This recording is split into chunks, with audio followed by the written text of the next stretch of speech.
so we forgot our rule. One more rule to add in is a to the m power times a to the n power equals a to the m plus n power, because you have m amount of factors of a times a amount of factors of n, so you actually have how many factors of a? M plus n. A quick example would be if you had 5 to the second, which is 5 times 5, and you multiplied it by 5 to the fourth, which is 5 times 5 times 5 times 5. Well, how many times am I multiplying the 5? Equals 5 to the 6. Write that down as your other rule. All right, let's try some challenge problems. One of the big concepts when working with negative exponents is people don't know when it's simplified, and it's simplified when there are no negative exponents, so that's your goal. 10 to the fourth times 10 to the negative 4.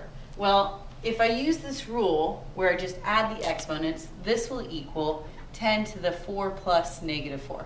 Well, what's 4 plus negative 4? That is 0. So this is 10 to the 0. Anything raised to 0 power equals 1. Awesome. Okay. Number 2, 3 to the 5th times 3 to the negative 7. So we are going to add those exponents. 5 and negative 7 makes negative 2. So this is not simplified because I still have a negative exponent. Now, we just wrote down the rules for a negative exponent. If you have a to the negative n, it's the same as 1 over a, in this case, which is 3, to the positive exponent. So what this equals is actually 1 over 3 squared is 9. Same thing. We have a negative 4 is our base number, and it's to the negative first and the negative second, so we add those, and we get to the negative third. Same trick. You have a negative exponent, so we want to make it 1 over. So this is 1 over negative 4 to the positive third power. So that's negative 4 times negative 4, which is 16 times negative 4. So if we write it out, we have 1 over basically negative 4 times negative 4 times negative 4. So will this answer be a positive or a negative? Negative. Now if I have 1 over a negative number or negative over a positive number, either way, this answer is a negative. And we have 1 over 64. Great. 5 to the negative third times 25 equals 5 to the negative n. This is where it gets tricky, and what we're going to do is we are going to try and solve for n. So is there another way I can rewrite 25? Yes, I can rewrite it as 5 to the second power. So if I want to combine these, this is actually 5 to the negative first power. And if this equals 5 to the negative n power, you can now already see that negative 1 equals negative n, because they have the same base. The exponents just need to be the same. So what does n have to be? It has to be a 1. Great.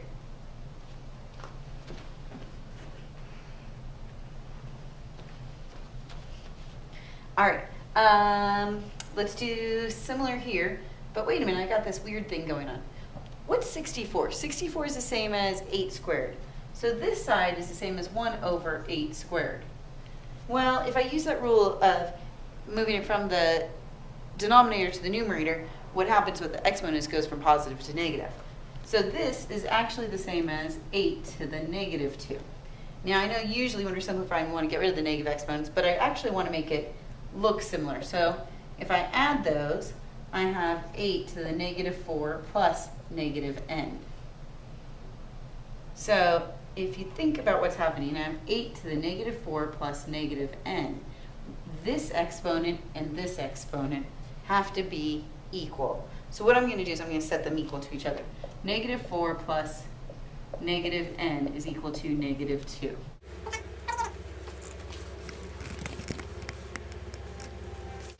All right, so we've been solving these, so I may want to build a fence and add 4 to both sides. To simplify it out, I will be left with negative n equals negative 2 plus 4, which is 2. If negative n equals positive 2, then positive n will equal a negative 2. Okay, you can plug it back in, and negative 2 is actually a positive 2. So this is 8 to the second, and this is 8 to the negative 4. So 8 to the negative 4 times 8 to the, we said it's a double negative, so it's actually positive, will equal 8 to the negative 2, which is what 1 over 64 equals. So it does check. Your turn. You try. 9 to the negative 7 times 9 to the negative n equals 1 over 729. Start with something similar. Figure out 9 to what power will equal 729. Thanks.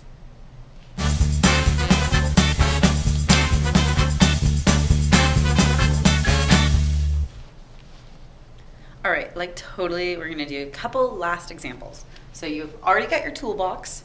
You don't need to copy it down again because you already have all these written down. Examples, we are going to simplify.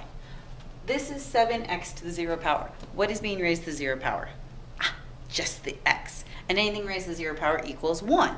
So what this means is 7 times 1.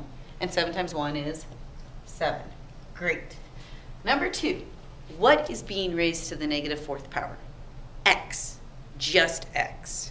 So this is actually the same as 3 times x to the negative 4th power. So what is x to the negative 4th power? So you think about this. So this means 3 times 1 over x to the 4th power.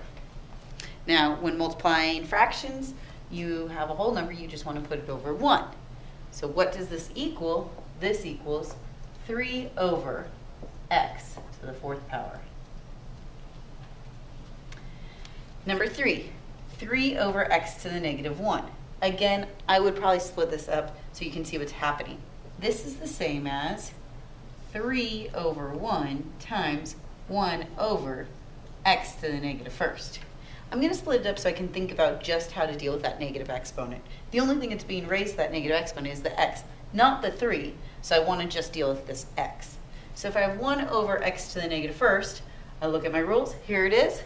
So I really want to write it as x to the positive 1st power.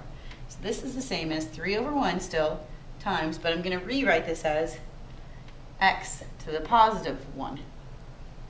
And if you want, I could put it over 1, but it doesn't really matter. So this simplifies to just 3 times x, and if you want to put that secret agent number 1 as the exponent, fine, or you could just leave it as 3x, which would be even better. We're so used to anything raised to the 0 power equals 1.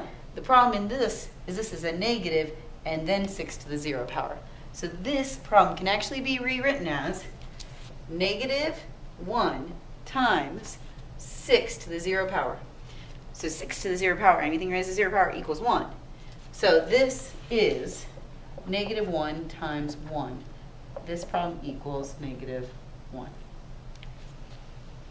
So if we would have had, instead, negative 6 to the 0 power, this is anything raised to 0 power equals 1. This would have been just a plain old 1. Catch the difference?